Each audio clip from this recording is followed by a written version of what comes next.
Assalamualaikum warahmatullahi wabarakatuh. Wahai sahabat Hikayat Islam, dalam video kali ini kita akan menceritakan tentang kisah Nabi Ibrahim alaihissalam. Dari kisah beliau tidak hanya menjadi momen untuk berkurban, tapi juga untuk mengingat dan meneladani ketaatan Nabi Ibrahim dan Nabi Ismail alaihissalam kepada Tuhan Sang Maha Pencipta. Dalam agama Islam, Nabi Ibrahim disebut sebagai bapaknya para nabi. Sebutan ini muncul karena dari Ibrahim lahir banyak nabi yang menjadi pemimpin umat. Ia bahkan diberi gelar Khalilullah, kesayangan Allah. Hal ini tertulis dalam Al-Quran surah An-Nisa ayat 125, yang artinya, dan siapakah yang lebih baik agamanya daripada orang yang ikhlas menyerahkan dirinya kepada Allah, sedangkan dia mengerjakan kebaikan dan ia mengikuti agama Ibrahim yang lurus, dan Allah mengambil Ibrahim menjadi kesayangannya. Untuk meneladani Nabi Ibrahim, perlu kita tahu bagaimana sejarah Nabi Ibrahim. Berikut kisah Nabi Ibrahim dan pencariannya terhadap Tuhannya. Nabi Ibrahim alaihissalam lahir di Babylon, sebuah negara kuno yang terletak di kawasan Mesopotami yang sekarang bernama Irak. Ayahnya bernama Azar, masih keturunan Sam bin Nuh. Nabi Ibrahim lahir saat Babylon dipimpin seorang raja bernama Namrud. Sang raja mengeluarkan undang-undang yang memerintahkan agar semua anak laki-laki yang lahir di negara tersebut harus dibunuh. Demi menyelamatkan Ibrahim dari kekejaman Namrud dan kaki tangannya, orang tuanya menyembunyikan Ibrahim di dalam gua. Dikisahkan dalam beberapa sumber, atas izin Allah Subhanahu wa Ta'ala, Nabi Ibrahim tetap hidup meski tidak ada seorang pun yang memeliharanya di dalam gua. Bila lapar, Ibrahim kecil menghisap ujung jarinya dan keluarlah air susu. Masya Allah. Nabi Ibrahim sendiri memiliki arti yang penyayang. Hal ini tertulis dalam Al-Quran surat At-Taubah ayat 114, yang artinya, sesungguhnya Nabi Ibrahim adalah seorang yang sangat lembut hatinya lagi penyantun. Sejak kecil Nabi Ibrahim terpelihara dari perbuatan jahat. Beranjak besar ia pun mulai mempertanyakan siapa dirinya dan mengapa kaumnya menyembah berhala-berhala dari batu yang dibuat manusia yang tak mampu berbuat apa-apa. Ibrahim tak percaya bahwa berhala-berhala buatan manusia itu merupakan Tuhan yang harus disembah. Karena itu, ia pun mulai mencari-cari Tuhan yang sebenarnya. Dalam Al-Quran surat Al-An'am ayat 76-78 disebutkan, ketika malam telah gelap, Ibrahim melihat sebuah bintang, lalu ia berkata, "Inilah Tuhanku." Tetapi tatkala bintang itu tenggelam, ia berkata, "Saya tidak suka kepada yang tenggelam." Kemudian ketika melihat bulan terbit, Ibrahim berkata, "Inilah Tuhanku." Tapi setelah bulan itu terbenam, dia berkata, "Sesungguhnya jika Tuhanku tidak memberi petunjuk kepadaku, pastilah aku termasuk orang-orang sesat." Lalu saat melihat matahari terbit, Ibrahim berkata, "Inilah Tuhanku, ini yang lebih besar." Maka tatkala matahari itu terbenam, dia berkata, "Hai kaumku, sesungguhnya aku berlepas diri dari apa yang kamu persekutukan."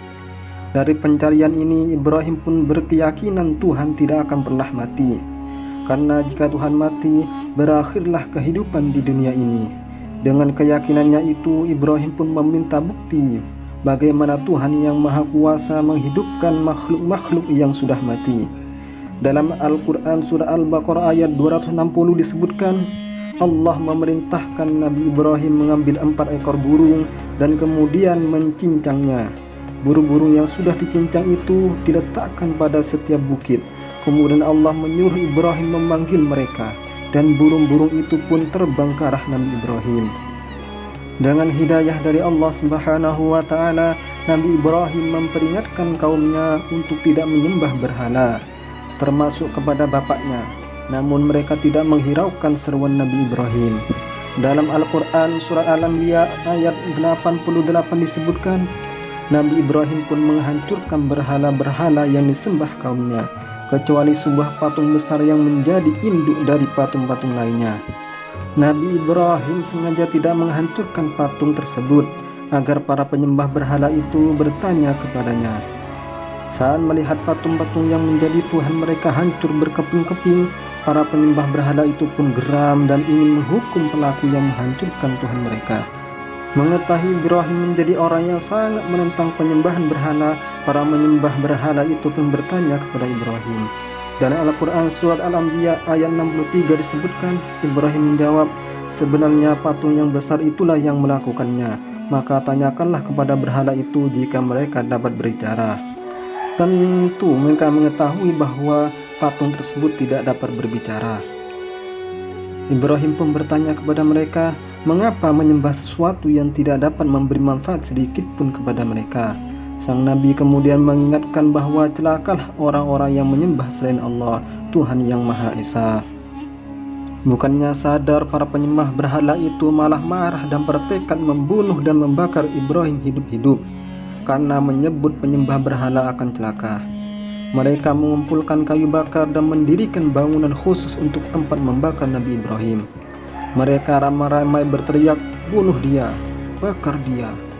Dengan kesombongannya, Raja Namrud yang mengajak seluruh penduduk negeri untuk menyembah berhala mengatakan, hal ini akan menjadi bukti siapa raja dan dewa di muka bumi ini, serta siapa yang manusia biasa.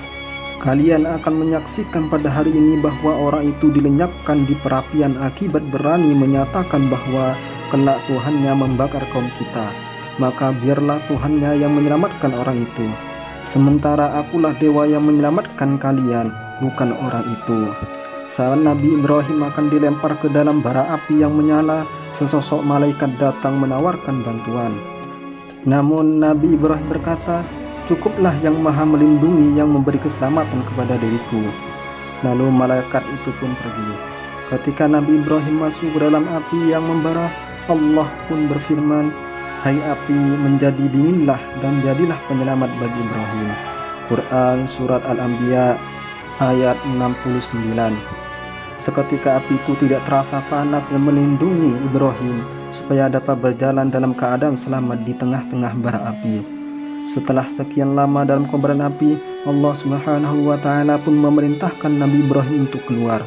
Orang-orang yang melihatnya kebingungan dan tidak percaya dengan apa yang mereka saksikan. Nabi Ibrahim mengatakan ia hanya beriman dan berserah diri kepada kehendak Allah Subhanahu wa Ta'ala.